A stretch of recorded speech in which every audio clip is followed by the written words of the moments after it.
Hey, healthcare bosses, and welcome back to the Healthcare Entrepreneur Academy podcast. I'm your host, Jason Duprat, and we are back here for another Tactical Tuesday episode.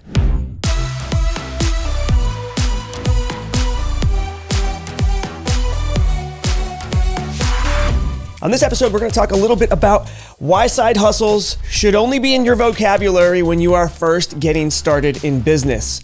Now, for most entrepreneurs, having a bunch of side hustles, having a bunch of shiny objects that they are chasing, that is fairly common. But what separates the great entrepreneurs, the great business owners, is their ability to limit the distractions, to not chase after every shiny object, to not have 5, 6, 7 different side hustles, because all of those side hustles create distractions. All of those shiny objects create other things that need to get done, which detract from your main opportunity. Having a side hustle, sure, that's fine when you're a brand new business owner, when you are, still working your full-time job. Maybe you're testing out some different side hustles. Maybe you're creating a Shopify store. Maybe you're, starting a clinic on the side. Maybe you're, selling some merch. Maybe you're selling some MLM stuff, and you're just trying to figure out, which avenue you're most interested in, which avenue is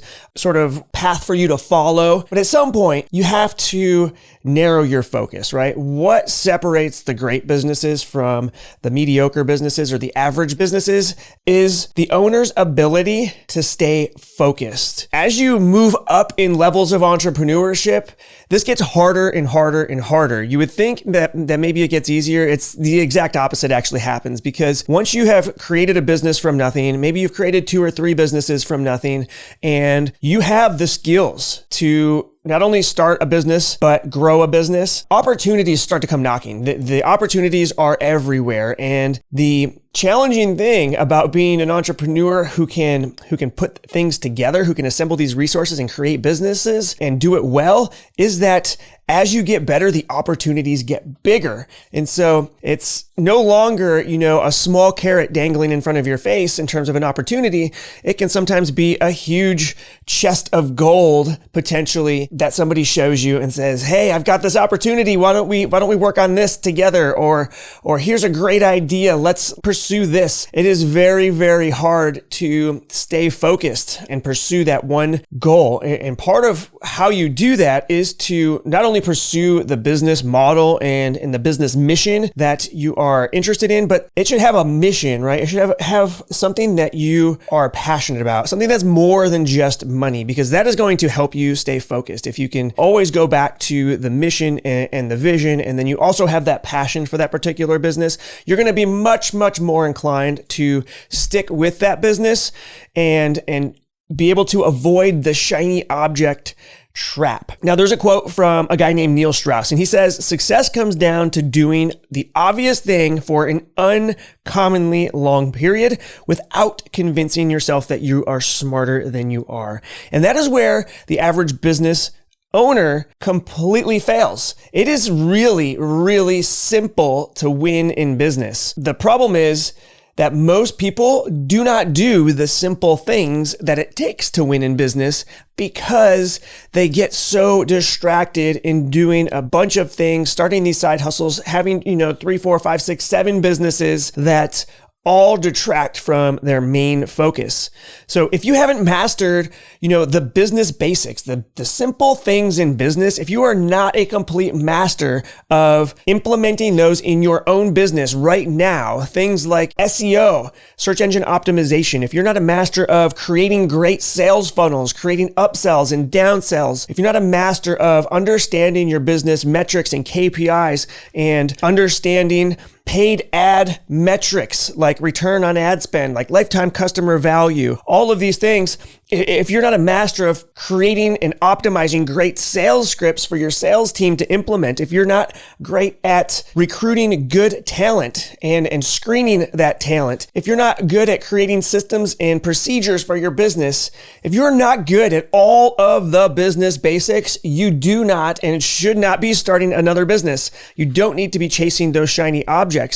So many entrepreneurs entrepreneurs start a business and they don't get immediate results. Within the first few months, things are lackluster. There's not a lot of momentum.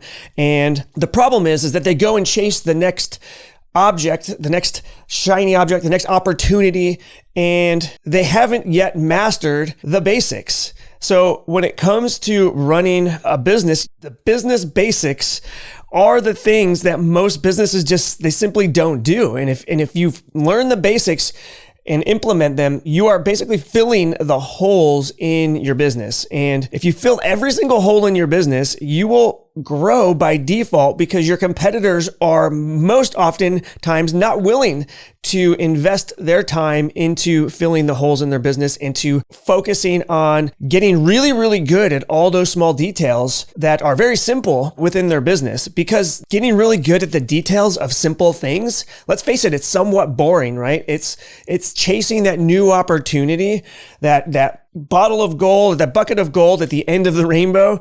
That's exciting, right? Like that's what entrepreneurs love to do. That's easy to do. What's really hard to do is getting down to the nitty gritty and mastering those simple basics of business that really are what move the needle for your business. So rather than chase the next shiny object or that next barrel of gold at the end of the rainbow, you should be first pursuing getting great at all of those simple business basics. You should be getting really good at following up faster with your clients. You should be getting very good at writing better copy. You should be getting good at creating good management systems. You should be getting really good at creating hiring systems. You should be creating content really well. All of these things you should be getting extremely good at. And then, and only then, is your opportunity to potentially think about chasing another shiny object. You should probably not only consider doing it really well, but you should also consider doing more of it, because doing the business basics well and doing a lot of them, that's what grows a really, really fantastic business.